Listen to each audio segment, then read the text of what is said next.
Sebagai karyawan Bayer Indonesia di Site Cimanggis, kita turut berkontribusi membantu Bayer meningkatkan kualitas hidup masyarakat dengan memproduksi berbagai produk kesehatan. Melalui berbagai inovasi dan akuisisi produk, variasi produk Bayer pun turut berkembang, sehingga membuat pekerjaan kita juga menjadi semakin kompleks. Tantangan bagi kita adalah bagaimana menyederhanakan pekerjaan tersebut. Hal tersebut dapat dicapai melalui sebuah sistem, yakni Product Supply System atau PSS. PSS merupakan pengembangan inisiatif Operational Excellence yang telah ada dan telah berhasil.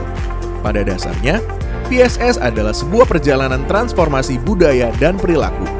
PSS terdiri dari beberapa pilar, di mana masing-masing pilar memiliki proses kerja, training dan skill, serta tools atau alat bantu yang diterapkan untuk mencapai perubahan pola pikir dan cara kerja. PSS akan berjalan efektif jika semua personel memiliki mindset dan semangat untuk mencapai target 0 kerugian dan 100% rasa kepemilikan. Sehingga kita bisa menghasilkan produk yang inovatif, berkualitas, tepat waktu, serta cost kompetitif yang bisa diukur melalui KPI safety, quality, delivery, dan cost. Dengan melakukan transformasi budaya dan kebiasaan ini, PSS bertujuan menciptakan sebuah sistem yang terintegrasi dari ujung ke ujung yang dapat berjalan lancar dengan mandiri karena sudah melekat dan menjadi bagian keseharian setiap karyawan.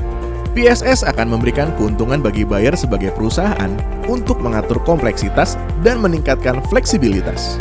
PSS juga akan membantu site atau pabrik untuk memastikan proses berjalan dengan stabil serta meningkatkan efisiensi.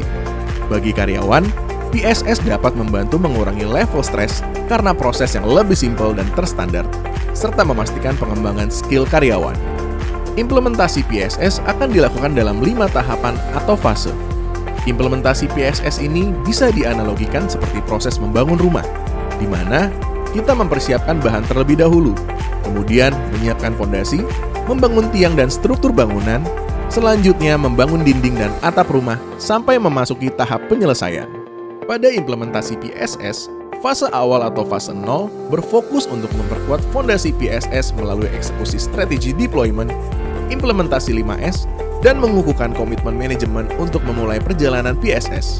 Di fase 1, PSS berfokus untuk menstabilkan operasional yang ditandai dengan lini produksi yang berjalan dengan lancar. Pada fase 2, PSS berfokus pada optimasi proses kerja di semua departemen. Di fase 3, PSS berfokus pada integrasi rantai pasok dan optimasi proses dari ujung ke ujung di dalam pabrik. Semua ini berujung pada fase 4, di mana kita akan dapat mencapai integrasi seluruh rantai nilai dari vendor dan supplier hingga ke pelanggan akhir. Dalam perjalanan menuju target 0 kerugian, kita perlu mengidentifikasi apa saja sumber pemborosan, yang bisa diklasifikasikan ke dalam 8 kategori dan dapat diingat dengan kata kunci downtime, yaitu defect, di mana kita menghasilkan produk yang tidak memenuhi standar sehingga membutuhkan pekerjaan ulang atau rework, atau bahkan sampai ditolak atau di-reject, atau sering juga disebut sebagai tidak right first time atau RFT. Overproduction, yaitu pemborosan yang terjadi ketika kita menghasilkan produk yang melebihi permintaan pelanggan atau lebih cepat dari kebutuhan. Waiting atau menunggu, di mana terjadi pemborosan waktu, termasuk saat menunggu material, menunggu mesin yang diperbaiki, atau menunggu proses sebelumnya yang belum selesai.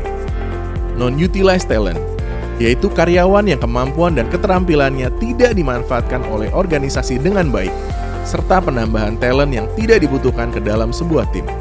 Transportation, di mana terjadi perpindahan barang yang berlebihan sehingga ada waktu yang terbuang. Inventory, yaitu material atau hasil produksi yang menumpuk dan tidak diproses ke tahap selanjutnya, yang umumnya terjadi karena kurangnya sistem monitoring.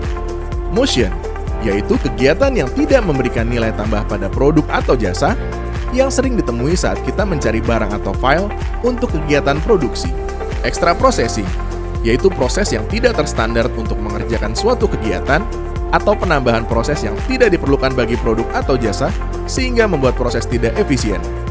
Dengan mengidentifikasi hal-hal apa saja yang bisa mempengaruhi kinerja serta proses kerja, kita dapat mencari cara untuk mengatasi setiap tantangan yang muncul dan meningkatkan efisiensi dan efektivitas kerja yang akan berdampak pada kinerja perusahaan secara keseluruhan.